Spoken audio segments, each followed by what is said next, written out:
Hi everybody, welcome back. My name's Clint. I'm Mystic Valley Designs. I airbrush custom model horses. Today's topic, we're going to be talking about an interclear. An interclear is a coat that's obviously clear, and it goes on between color coats, and it's designed to protect. So let's start with discussing interclears in general, and then you'll see how I do it on an actual model. The interclear, it's a clear coat that's designed to protect a base coat or an undercoat. Now, why would you want to do that? Well, I happen to have this coat here. It appears to be a white base coat, but it's really not. It's my color coat, and it's very soft, and that's because of the way I mixed it. It's got some metal flake in it and some mica flake into it to give it a little bit of depth. But anyway, that coat is very soft.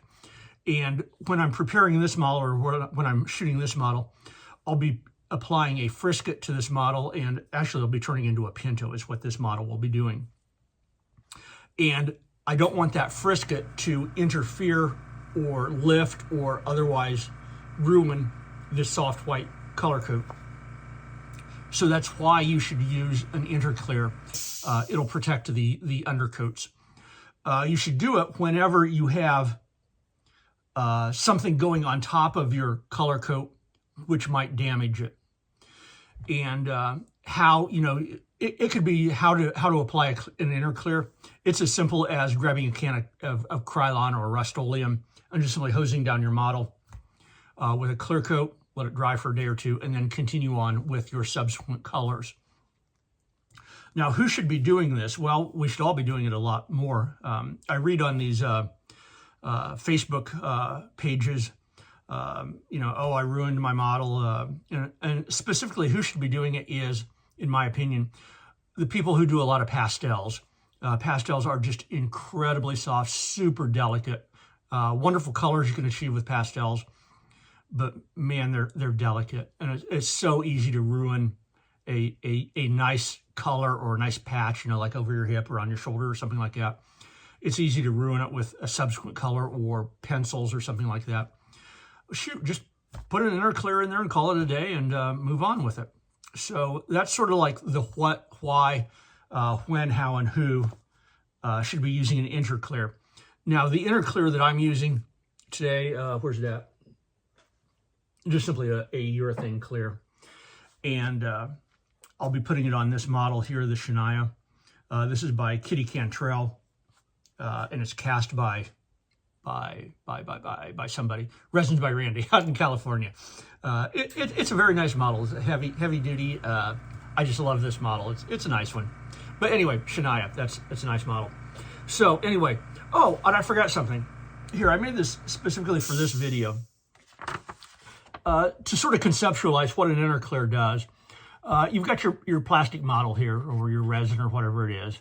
And then this light blue line, that's your color coat, whatever color you painted it that you want to preserve. And then along comes this red line here, and that's your interclear. And then everything above your interclear, I'm going to have a layer of frisket in here too before my secondary color, or my second color goes on top of my interclear. But this sort of gives you an idea of what that interclear is doing and where it's at. So anyway,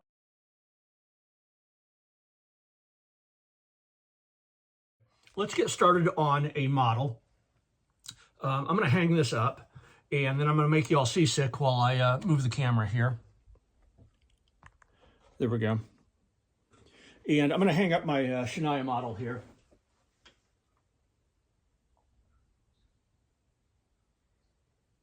And hopefully not drop it. That'd kind of be bad. But anyway, today I'm going to be using a Pache VL5, which is just a huge gun, huge airbrush. Throws out just a ton of material. There we go. And the needle inside here is just as big as a knitting needle. And it's almost too big for my air compressor to keep up with. But anyway, here's my model. It's got the color coat on it. I've got my interclear ready. So let's just simply start in and apply an interclear and call it a day. I want to stay about 12, 14 inches away from it so I get a nice even coat. and it'll dry rapidly that way.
As soon as I start to see a shine or a wet gloss to it, I quit. I've got plenty on there then.